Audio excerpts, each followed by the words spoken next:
Well, after 15 long years, your Buffalo Sabres are officially in the NHL playoffs. And they are going up against the Boston Bruins this Sunday at 7:30. And we got a whole slate of NHL playoff hockey coming to you guys. And damn, it's been a long time. I've been listening to those Better Days Goo Goo Dolls videos like a bunch and watching like everything that I could find on YouTube, and it's getting me like a little teary-eyed. But we are going to talk about it and break it all down. So, welcome to the 716 Sports Entertainment Podcast. I'm Mike, joined Mr. T. Reese and Mr. Sean O'Neill. And fellas, Sabres are back. Yes, About they damn are. time.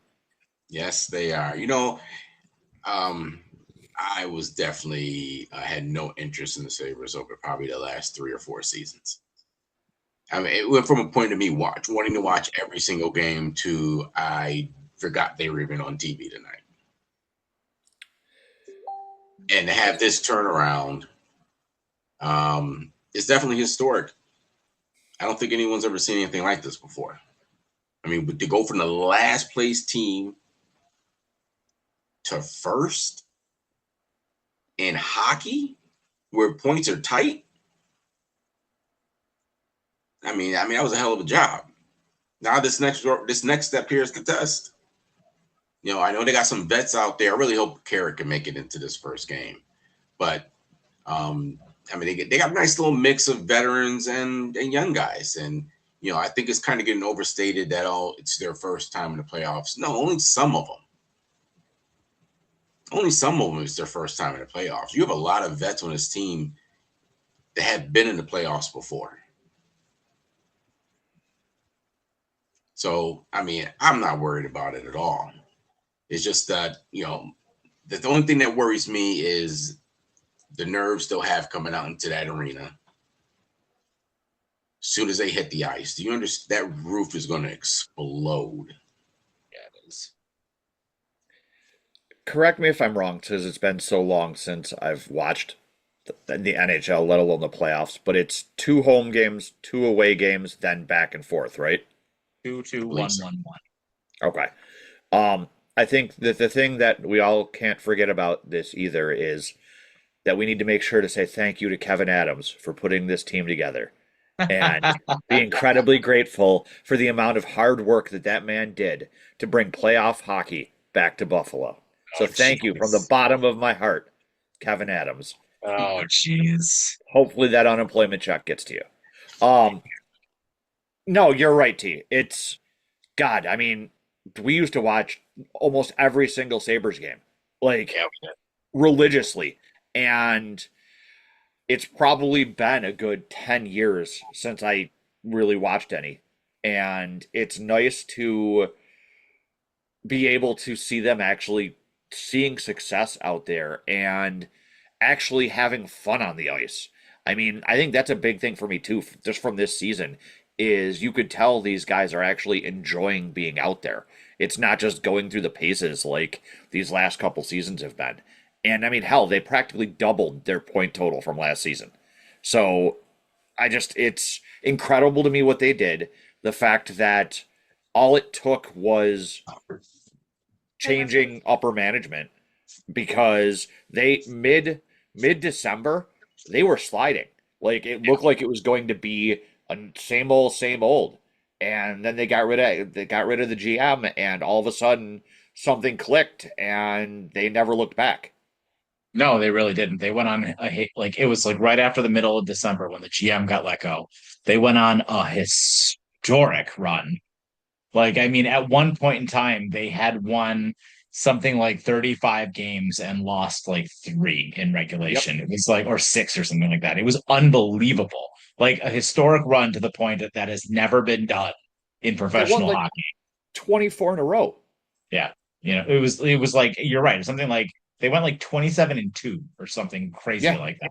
Unbelievable run. And I mean, you got a lot of players on this team to talk about, and I kind of want to. We'll start in the back, I guess, and we'll kind of go forward. But obviously, this team has really been led by some fantastic play in net. Alex Lyon and Ukko-Pekka Luukkonen. I mean, both of them. really impressive stats: 2.77, 2.52, 907, and 910 save percentage. I mean, they're almost identical. Like, I mean, it's really nice that you've got two guys that are like playing so well, and that will really help you, I think, make a deep run in the playoffs, is that you can constantly have a fresh goalie kind of ready to go, which is something we haven't seen here in Buffalo in a long time because, some of our older fans here can, certainly appreciate the years where we rode Hasek and we rode Ryan Miller like through a ton of those playoff series. And this is much different this time around. My only concern with some of that is, especially with UPL, he can occasionally have games where it feels like he lets in everything. So hopefully that UPL doesn't show up a couple times during this playoffs. Yeah, and I think we better just enjoy this now because it won't be this way next season. No. More likely, Lions will probably be cut. Ellis will be the backup goalie to UPL because he'll be the cheaper contract anyway. Mm-hmm. So I expect that to happen. But I mean, you're right. I mean, this is another thing that's unprecedented: is that you got two goalies playing at a really good level, and they're both equally playing the same. So you're not losing anything night to night like some teams have. But there's a big in talent from the starting goalie to the backup goalie. I mean, with here it's pretty even, so it doesn't really matter who's on the ice. And I think that's what helps out the team as well because I think they really, I mean, they put a lot on those goalies. They put a lot on those goalies to stop shots. And I don't even get mad when they let in a few, just for the simple fact of they take a lot of shots every game, just due to the style of play we have. I mean, it can be a little sloppy out there, especially defensively, with the style of play they have, especially with the D crashing all the time. But, I mean, I think, in my opinion, they were the MVPs of the team. They were the turnaround. Yeah. I mean, you're absolutely right. And like just looking, we'll go through some of the highlighted players in a minute here, but man, looking at the plus minuses for some of these players, I mean, I'm seeing plus 24, plus 25, plus 27, 11, 13, 11, 18. Like, I mean, that's amazing to have that many players that high in, like, I mean, that just, it speaks to your defensive prowess. It speaks to the fact that you're constantly putting teams in the dirt. And that's awesome. I mean, you're outscoring teams, but you're playing solid fundamental defensive hockey. And I mean, for me, I think the biggest concern that I have going into this postseason for them is the power play. The Yeah, power play's not been very good. I mean, I think atrocious. they're like 1 for 23 or something like that in their last 23. So, I mean, that's a little bit of a concern for me, but the penalty kill's been pretty good. So, I don't know. I I don't understand the power play either because the one thing about this Sabres team is they take a ton of shots. And you would think that at least one or two of those would go in. Like they just have the worst luck on the power play with with having any get into the back of the net. I mean, if you look at them in a lot of their games this season, just overall, not just on the power play, but they outshot a lot of their opponents by significant numbers. Like I believe it was in December, I went to a game during their winning streak, and the one period they outshot them like 16-4. Like it was ridiculous. Yeah. And I think that is something that's big too for them. But the thing that concerns me is they're a little bit streaky on goal scoring sometimes. We saw it here towards the end of the season when they didn't win in regulation for a couple games. It felt like they couldn't buy a goal. So hopefully they continue the streak that they've been on lately, the positive one. Yeah. Who's another unsung hero on this team is he actually one of my favorite players is Zucker. I really like that guy. Him and Yeah. and my other favorite player, Malestein. Yeah. That dude hustles. Every shift he hustles. I've never seen someone hustle so hard in hockey. I mean, like stick to people, steal the puck. He's just relentless. And Zucker just always seems to be in the right place at the right time. and that's all you can ask from a vet. So I mean, those are a couple other guys I don't think names get called up enough. And also Ryan McLeod. I mean, the guy can fly. He can flat fly. I mean, the only thing is, if we can get some more scoring prowess out of him, he'd be even more complete. But when that dude gets the puck, he's probably one of the best in the league at bringing the puck into the zone. Yeah. No, I'm with you on that. And I got to tell you another unsung hero on this team. And I know it's kind of like low hanging fruit, if you will, but Dahlin. I mean, especially with what that dude had to go through with his what is his fiance or his wife Beyonce. having to have the open heart, the heart transplant surgery. Like, I mean, dude comes back and he's playing at a Norris caliber level. I mean, that kid in Colorado, Meckler, is probably going to win, but I mean, still incredible season Dahlin is having, absolutely incredible. And I mean, I don't want to take anything away from the forwards either, though. I mean, Don't. our top three guys are practically over 100 goals between Thompson, Tuck, and Doan. I mean, that's amazing. 40, 33, and 25. Like, Don't. that's unbelievable. Yeah. Doan really impressed me this year. I think he was probably my favorite player on the season. I really liked the way he played. But you're right. Those three in particular, and some of the goals they scored. There was a shootout here at the end of the season where I think it was Thompson just absolutely laid out their goalie and left him on his back and then scored. It was absolutely incredible what they could do. Reminded me of the Sabres of old and like Shatan and Afinogenov on the shootouts. For our older watchers who remember those names. Oh, those were the days. Those were the days. So, No, I agree 100%. I agree. I mean, like I said, a lot of this is what they've been missing for the last several years is just depth. Just find a good mix of veterans and young guys and just let them play and let them figure it out on the ice. And it's kind of almost like, their style of play is almost like just almost no structure, you could say. It's just a flow. And it's almost like watching a wave. And when they come down the ice, wherever the puck's going is where the wave's going. And it's just really interesting to watch. yeah. So something I want to get into before we talk about their opponent, the Boston Bruins, Lindy Ruff. So, I mean, it's the second year here, right? And I mean, first year, whatever. I mean, it was, kind of just turning it around, but still having the previous GM here and everything. I mean, it was kind of a mess, right? But I mean, dude's very likely going to win Coach of the Year, as he should. And he's what, 67 years old? So the contract's up, right? I mean, obviously, if he wants to stay, he stays, right? I mean, what is your thought? What do you guys think? I think as long as he's up for it and willing, they should 100% keep him. I mean, look at what he just did for this season once he had the monkey off his back of the upper management. I think he definitely earned an extension if he wants it. Reese? Yeah, absolutely. If he really wants to. I mean, we don't know how he really feels. I mean, he could very well be like, say they do win the cup. He's like, that's it. I did it. I complete.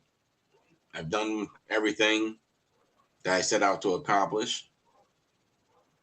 67 years old. He can spend the rest of his days as a champion head coach. I mean, yeah. Sorry, go ahead. It's a tough call. I mean, I don't know. I mean, but I do believe firmly that it's completely in his balls in his court. It's up to him. I think you're right, Reese. Like, I think if they win the whole thing this year, I don't think he comes back next year. But No. if they don't, it's tough, right? I mean, that's obviously up to him, but he's going to go down probably as one of the most winningest coaches ever to not win the big one. Yep. Like, I mean, I can't, and I'm like, I'm obviously my hockey historical knowledge of NHL head coaches is not like anything to write home about. But I can't think of many other head coaches throughout this league who have won as many games as Lindy Ruff has, who've not won a cup. Yeah, I mean, this isn't that kind of like what we were thinking with McD. Yeah, You win so many games, become the winningest coach in Bill's history or whatever the record is, and just never got it. Still didn't get one. yeah. I mean, it's one of the winningest coaches ever, not just like here. I mean, there were very, very few coaches, on almost any team, right? Yep. So, I mean, yeah, it's like a spectacular stat, like in and of itself, and it's crazy. Like, I don't want to get into conspiracies and like the Buffalo curse, if you will, right? But it truly is astounding, isn't it? That like we have these guys that come through here that just like win and win and win and win and win, but like they can just never win the big one. Like no one can ever win the big one here at Buffalo. And man, this team, something feels different about this team, and I really hope that they can like, man, just get the monkey off the back and really get this city the championship it so desperately deserves. Well, you know that really, truthfully, it really is Buffalo versus everybody because no one has any faith in the Buffalo Sabres. They're all still calling them pond hockey or river hockey team style, and there was some anonymous, because you know how these reporters do, an anonymous head coach from a Western Conference team says, "Oh well, I don't know. They're one team that I think that you will probably flop in the first round is going to be the Sabres, just because they're young and they've never been there before, and their style of play, and they're just winning off of goalie play." And I'm like, what are we doing? What I mean, the Bills aren't enough to show that we can win. Now the Sabres got to deal with it. The amount of people calling them frauds is crazy. Yeah, whatever coach said that, put your name on it, man. Don't be anonymous about it. Stand on it. If you fully believe that, stand on it. We want to know who you are, because if we pull off this chip, you better turn off your social media. Yeah. I don't get it. Like, how do you call a team that has turned around as much as they did a fraud? You know what I mean? Like, what more proof do you need? They literally, like I said, they literally almost doubled their point total from last season. That's not a fluke. It was probably somebody they smoked a million times this season. Yeah, still feeling a little disgruntled about how they lost to him. It was probably Jack Eichel. So let's talk about the Boston Bruins a little bit here. So they are 3-1 against the Sabres this season, one of the few teams to have a winning record against the Sabres. However, 3 of those wins came prior to the start of the year. So, that's certainly something, right? But with that being said, their goalies, I mean, it looks like Swayman is pretty much the guy, 2.71. The other guy has had like half of the games that this guy's had. 31 wins, 18 losses, 4 shootouts, 0.908. Not terrible. And their three main goal scorers are, let's see here, Geeky, Zaka, and Pasternak. Also, interesting note is that Casey Middlestat plays for them as well. Really? Didn't he score us the last time we played them? I think he scored us. I believe so, yeah. It was a garbage shot anyway, so it doesn't really matter. Celebrate if you want. Yeah, I don't know much about Boston, truthfully. I don't think I've seen them play at all this year. So, like, I mean, generally, the reason why people say the Sabres are probably better matched up against them is because they're old and slow. They're slow. Yep. They can't keep up with that pace, and not to mention, the losses that we had against them this year. With the first one was like early in the season when we were already falling apart. And first 2 were early in the season. But then the second 2, didn't we go to overtime? So the first one was on October 11th. It was probably like the first game of the season. Yeah. The second one was on October 30th. That went to overtime. The Mm-hmm. third one was on December 27th. We won that one. And then the fourth one was March 25th. That went overtime. They won that one. You see? So Yeah. half the games were overtime Yeah. losses. So they Yeah. they still got points out of them, which is a win during the regular season for me. Yeah. So I mean, a couple of those games were kind of I didn't like some of the officiating in some of them. I don't know why I don't like the officiating every time we play the Bruins. I can't stand it. I don't know. It's just like weird whenever we play them, how the refs called it. Because it's a New England team. Well, I mean, because it's just like how when the Bills play New England, the calls just go weird against Buffalo all the time. They only see one color on the ice. Yep. They don't And call it equally both ways. never in those games. So, yeah, the Sabres just got to listen. They just got to put it on them early. Go 2-0 and just smoke them in both games. Just take all their will away. Take it all. This way, when you go back to Boston, they're flat. They're going to try so hard. They're going to screw up so much on the ice. And due to their lack of mobility, you guys could just ices. You could possibly go 4 straight on this one. Wouldn't that be something? Just mop the floor with them. Put it in my veins. Mm-hmm. And looking at some of these other series are going to be interesting. I mean, I do think there might be a blowout or two out in the West, but we'll talk about that in a minute. But yeah, I mean, anything else you guys want to say about this game before we take a look around the rest of the league and maybe try and predict out how we think the rest of these go? I couldn't be more excited. I mean, it's playoff hockey in the city of Buffalo is a whole different feeling.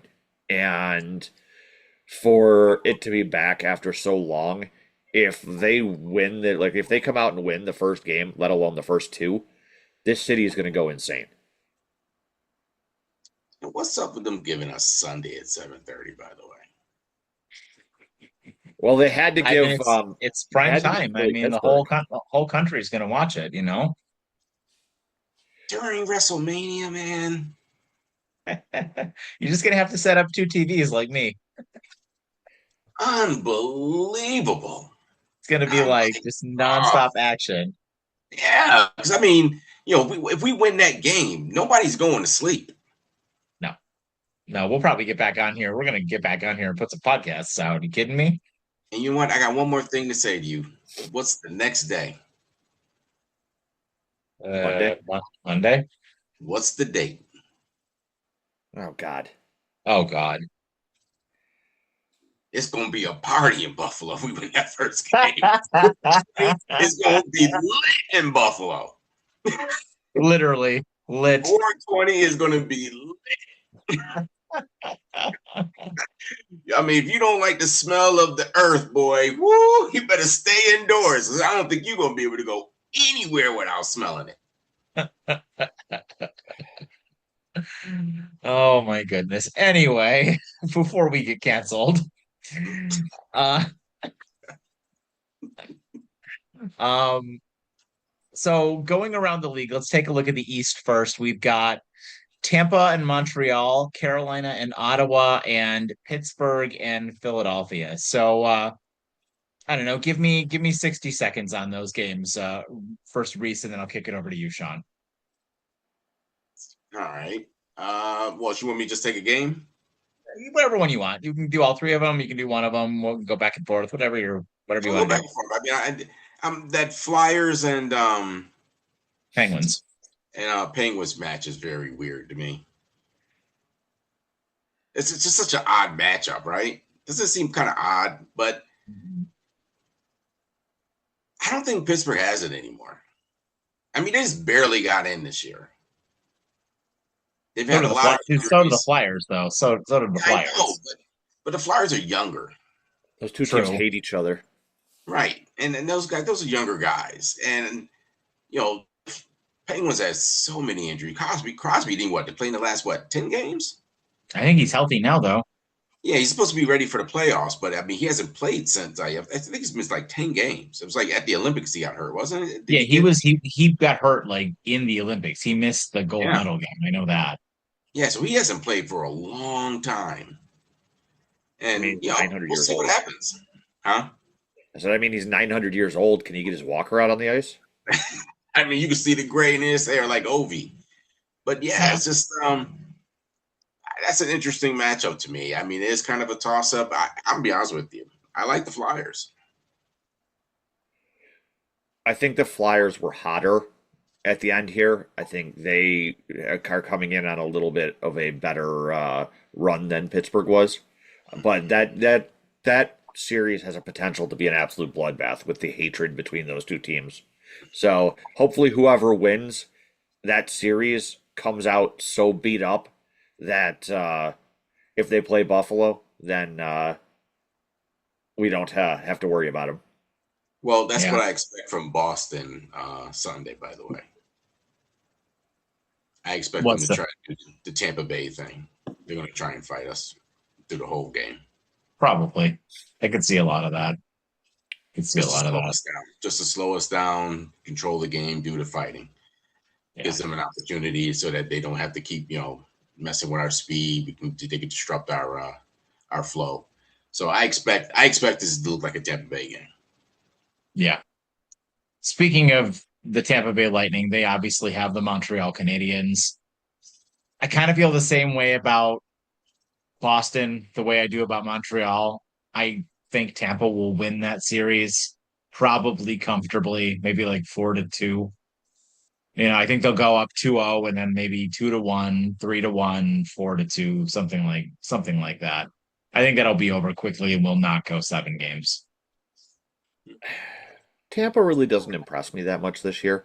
I mean, I they don't scare me as much as like Carolina does. I don't know if it was watching them play the Sabres and the fact that they had to resort to a couple points where they were being cheap shot artists that it just I don't think they're as impressive as a team as we've seen in the past out of them. Yeah, I mean they didn't really end the season on a really great note. No. So and I don't know, is Hedman coming back or is he still injured? I think he's still injured. Yeah, so I mean they're hurting. Yeah. They're hurting right now. So I mean, if there's going to be an upset, this is probably your best bet for an upset. Yeah. See, that's where I think I disagree with you. I think the upset is going to happen in Ottawa and Carolina. Mm. I am really of the mind that Ottawa's got a good look at this. I really do. Ottawa's not as good as us, but Ottawa's a scrappy team. They are a very scrappy team this year, and I think they could take it to Carolina. And I think that could be the big upset in the first round of the playoffs this year, because that would be a monumental upset if Ottawa beat them. Actually, I'm going to need you to take that back. Right now, Vegas has. So it's not wouldn't be an upset. They're favored. No, I know, but just like in general, I mean, Carolina was first in the whole conference. I mean, it would still be an upset technically, but yeah, I know. I mean, betting wise, sure. But I mean, it must mean that the Vegas insiders are seeing what we're seeing, right? Like That's so weird though. Ottawa's a Or, scrappy or, the team. money, or just like I said, the money's just moving that way. Yeah, Now, if you're thinking now, if you're a betting, I mean, conservatively, you would say Carolina, right? yeah. Yeah. But if you are a betting man, you probably want to put a good chunk on Ottawa in that series. It it doesn't make sense to me that they'd be favored though. You know what I mean? Like you have Carolina who finished first overall and Ottawa struggled towards that at points too. I think Carolina was the more complete team overall. And honestly, I think they're the team that scares me the most in the East. Be Well, something Ottawa though is if they very got good. dropped in the first round. I mean, Yeah, part of that is because the Sabres seem to always struggle against the Hurricanes, like in historically. So that definitely colors my opinion of it. But I mean, I could definitely get behind them getting dropped. I hope so. I mean, Yeah. because defensively, they're really good. They're really good defensively, and that's that's why all the money's going towards them right now. Because they think they're going to be able to slow them down. Yeah. and I don't think Carolina's as physical as a team as Ottawa is. So like I said, defensively, they're going to try and pound the hell out of Carolina. I mean, look at them now. Now they're running around, trying to fight everybody too. Tkachuk thinks he's going to box everybody on the ice every night. So, I mean, they're as confident as can be right now. Yeah, they're as confident as can be right now. Yeah. So, and they're a scary team. Completely with you on that one.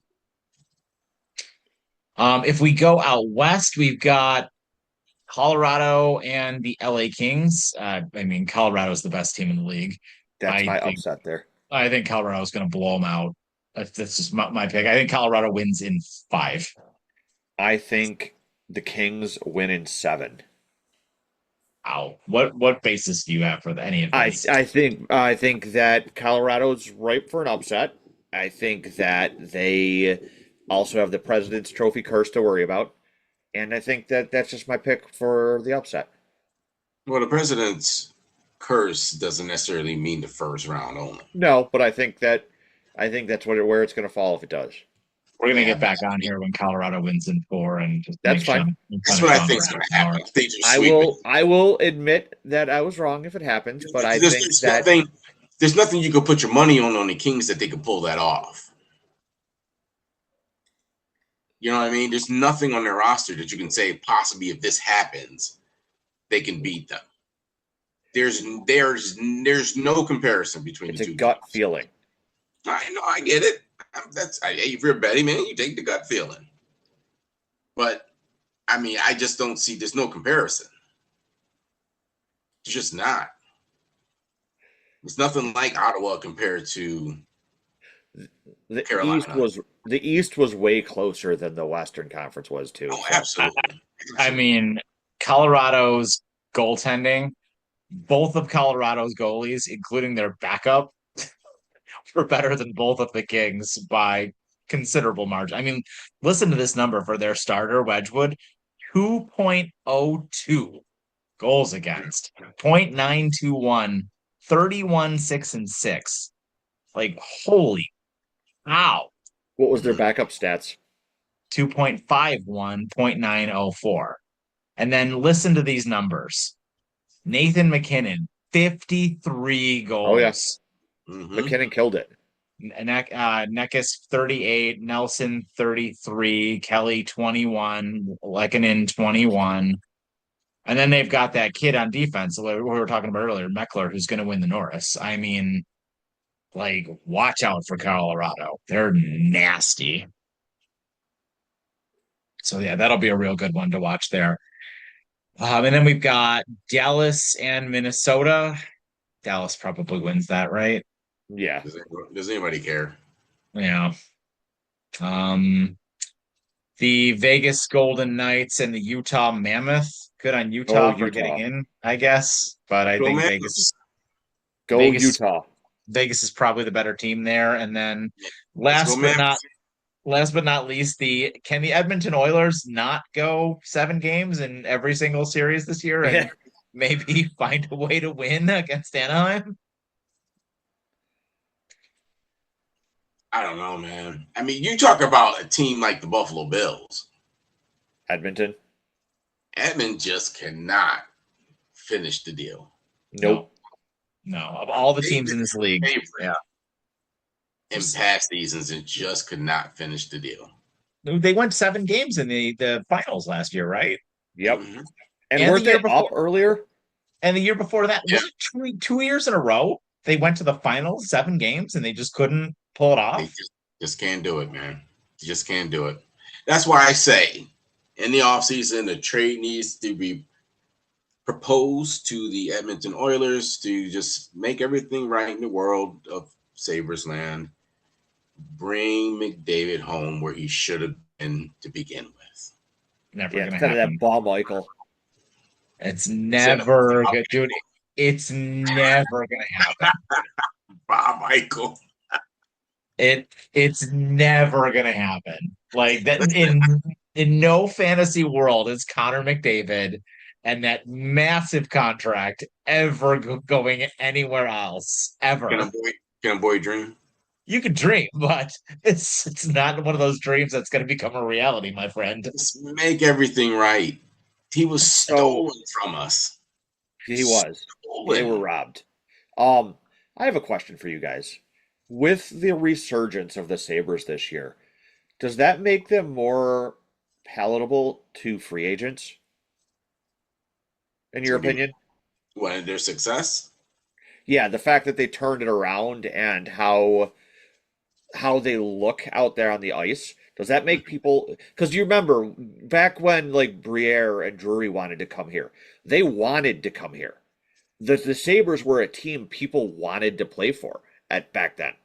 Is this the start of them doing that again? So I it's don't know. Oh, go go ahead.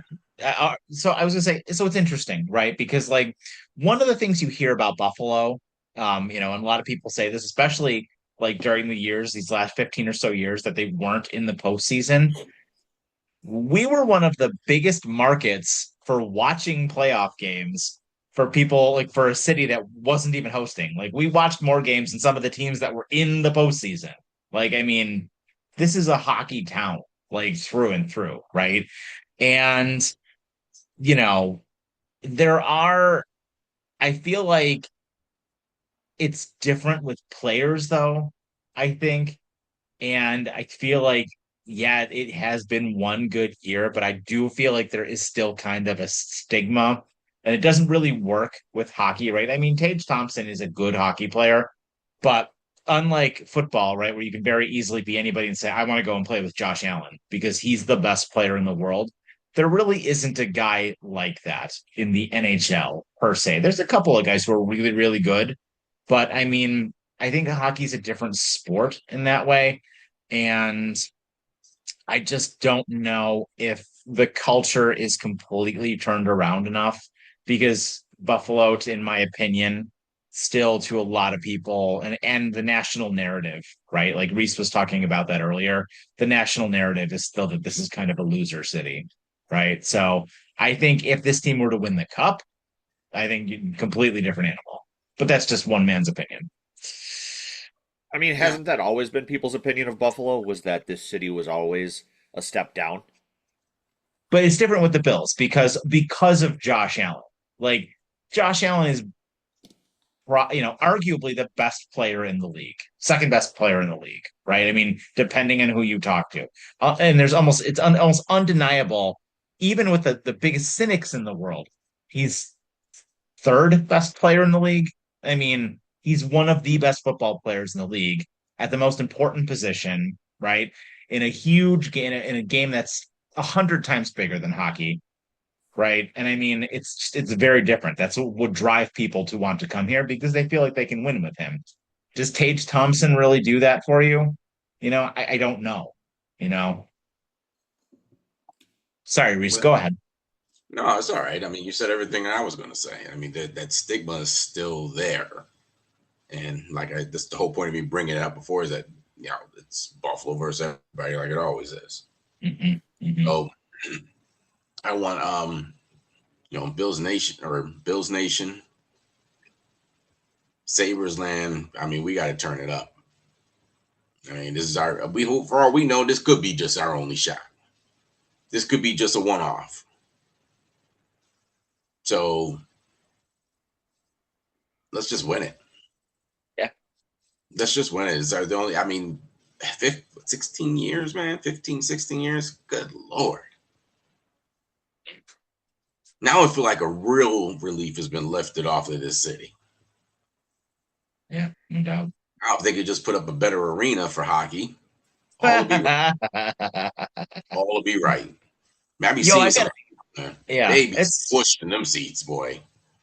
I gotta tell you though, I went to the Columbus game about a week and a half ago, and I gotta tell you, it's very different in that arena this year than it has been in a really long time. And granted, I didn't go to a ton of games during the drought because, like, there was that whole thing with like, oh, we're gonna listen to these idiots on the radio who say, oh, let's lose and trade all of our players away and get Eichel and then get all these other guys, and we're still not going to make the postseason. And then Eichel's going to go through 8 years of being here, and he's going to leave, and we're still going to be bad that whole time, And it's like, so I kind of got done with them for a little while, like after that, because it was like, we're tanking to get great players, and then we got supposedly great players, and we were still bad, So, with that said, though, the arena last week,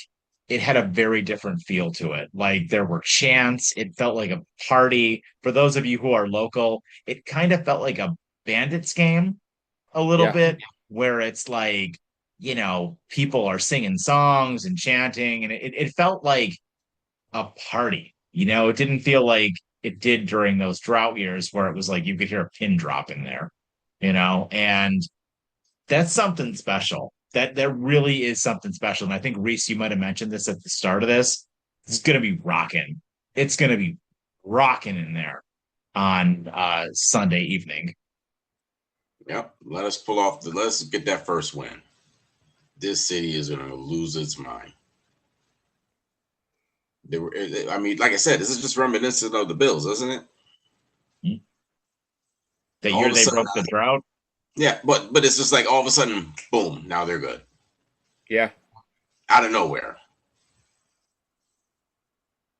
That could be just the mystique of this city.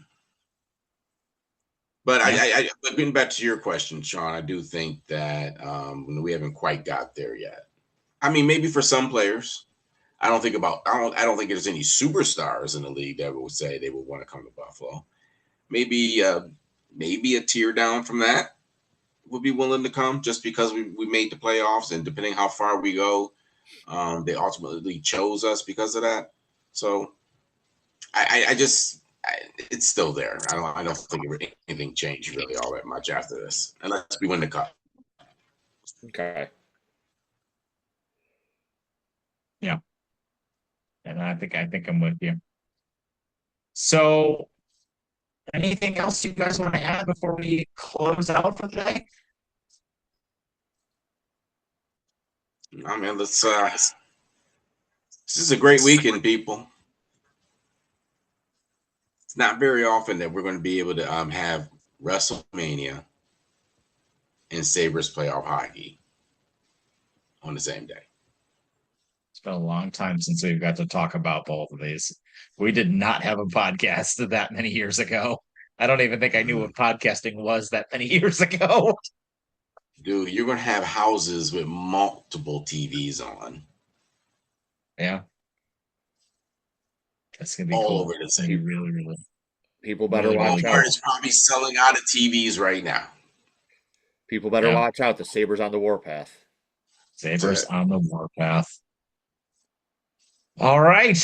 Well, that is our show, guys. Thank you so much for joining us. As always, we will definitely have some post-game stuff for these hockey games to talk to you guys about. We'll be getting on a lot, obviously, as we mentioned, talking about WrestleMania, talking about the Sabres. We got the NFL draft coming up next week as well. So we're going to spend some time on that. So a lot of content for you guys to look forward to. And as always, we appreciate all the support. Please, if you're new to us, like, comment, and subscribe. I know we've been seeing a big uptick on our viewers lately. So if you like this kind of content, definitely hit that subscribe button. We put out a ton of content, and we do appreciate hearing from you guys. We do respond to every comment that comes through, and we love the interaction. So with that, I've been Mike, joined by Mr. Sean O'Neill and Mr. T. Reese.